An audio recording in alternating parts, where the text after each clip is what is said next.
Na verdade, eu queria, através de alguns agradecimentos e reconhecimentos, até tocar algumas questões que foram colocadas aqui.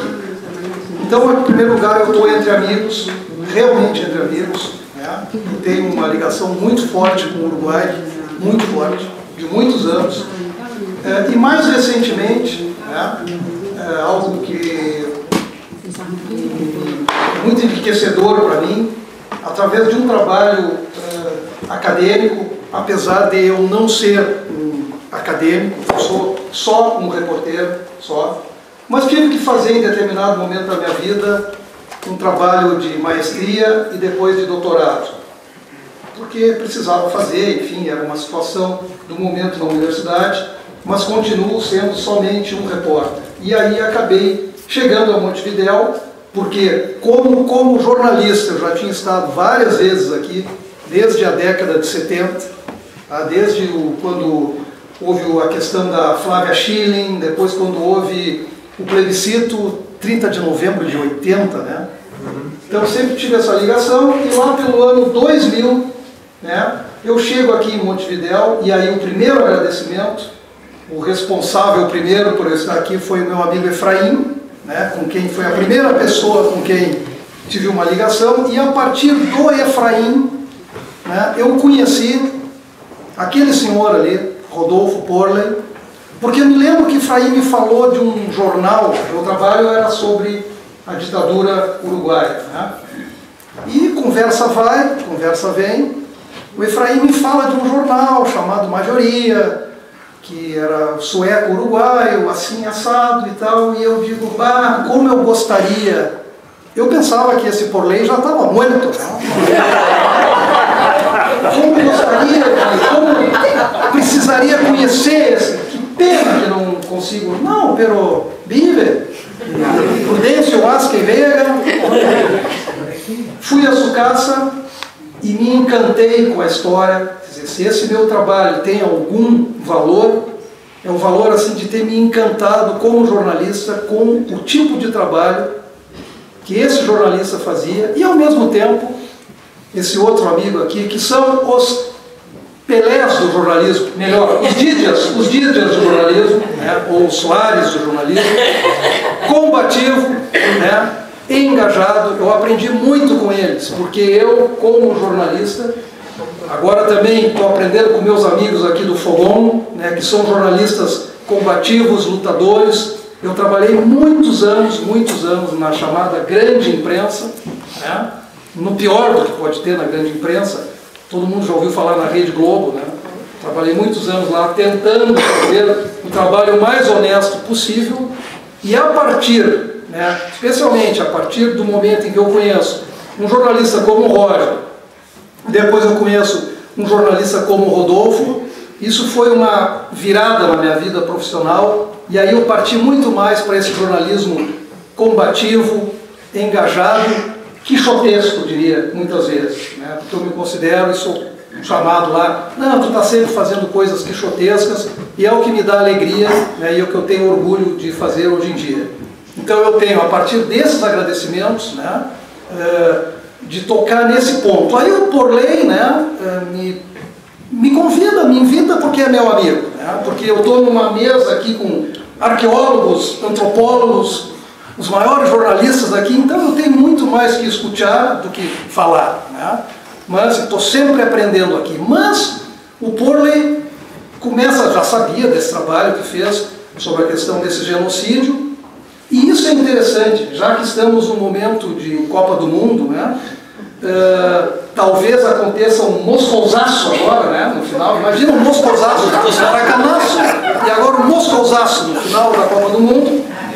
8-1 para o Uruguai contra o Brasil, para superar a Alemanha, né? 8-1. Bom, chego aqui e sempre teve para os brasileiros, sempre que um time de futebol brasileiro ou uma seleção brasileira joga contra o Uruguai, isso é que me bateu assim, né? Sempre se fala, agarra a charrua, os uruguaios. Então eu digo, pô, que lindo, que país assim que tem esse reconhecimento, né? Agarra a charrua, os bravos charruas. Eu digo, poxa vida, cara, E aí começo, né, a me interessar mais pelo assunto, que realmente não é, claro, tenho ideia do que aconteceu aqui, pesquisei mais do século XX para cá, mas algum conhecimento evidentemente tinha, mas não assim tão profundo agora, ao ler o trabalho do Porley, a pesquisar outras questões sobre a questão charrúa. Então achei que era tudo lindo, que todo mundo tinha muito orgulho, que todo Uruguai dizia, não, antes de uruguacho, sou charrúa. Não, né? E aí me salta aos olhos algo que li, que somente agora no último censo, né, mais gente se diz, não, eu sou tetraneto, tataraneto de charrúa. Então isso é algo que vou sempre aprendendo, graças a esses meus amigos, a essas vindas aqui em Montevidéu.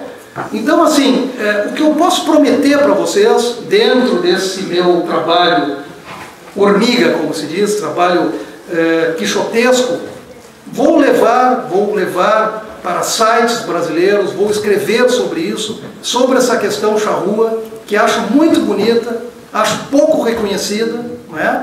Mas, mais uma vez, está o nosso amigo Porley ali, a cavar isso aí, trazer essa temática tão forte, tão cara a vocês todos, né? Aqui também quero agradecer o Hélio, que já tinha me aberto em outra ocasião as portas do museu, numa das minhas vindas aqui, fazendo um documentário. Esses documentários que eu faço que nadie mira, pelos livros que nadie lê, eu continuo fazendo, né? E me abriu as portas e quero agradecer. É a terceira vez que venho aqui, me emociona muito estar aqui nessa casa da memória aqui, né? Me emociona muito mesmo, estou muito feliz de estar aqui com vocês. E para encerrar, né, queria, é uma broma, mas sempre tive muito carinho por Mônica, e vou pedir perdão agora perante todos os amigos aqui, porque uma vez, não sei se ela lembra, acho que sim, não pude olvidar isso, estive aqui não sei se 10 anos, e invitei Mônica, outras senhoras e vários amigos, estava Porley, estava Roger, para um almoço em um restaurante muito elegante de Montevidéu, El Cosmopolita, pero cuyo apodo era El Vômito. Então queria agora, na frente de todos os amigos aqui, pedir perdão para a Mônica e dizer, essa sim tem uma garra, charrúa, porque comeu El Vômito e está cá linda como sempre. Muchas gracias.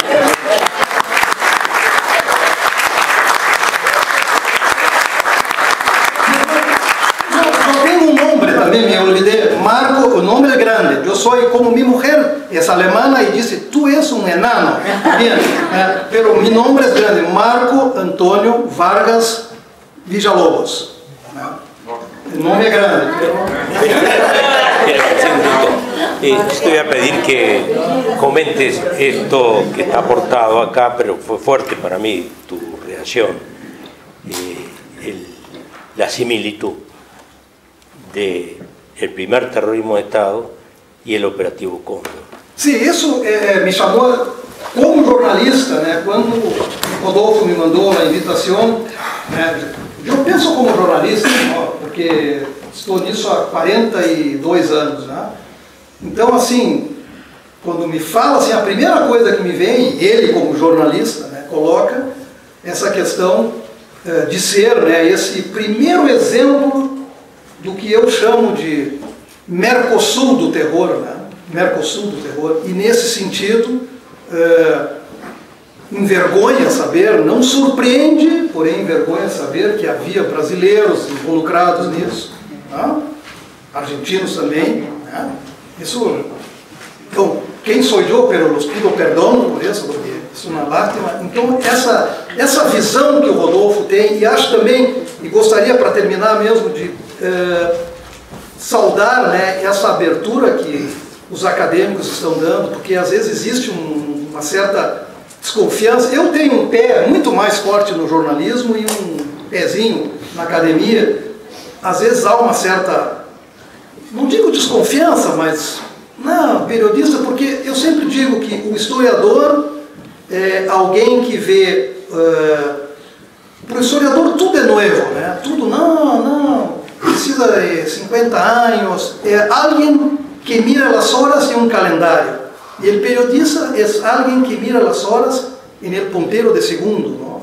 Claro, então há esse choque, mas eu acho muito bonito, acho muito enriquecedor que haja essa convergência, né, que está começando muito forte, né, com essa abertura dos senhores acadêmicos e com esse trabalho feito por jornalistas aí, como o Rodolfo e como o Roger. Acho excelente isso e acho que realmente é uma grande titular de jornal, né, de diário, né, o primeiro operativo Cóndor de Cono Sur, né. Aí temos uma das titulares mais impressionantes que eu Conoque mostrava sempre em classe, que era "Não é ditadura", não? Essa de marcha. E aí temos uma outra titular hermosa. Bueno, llega.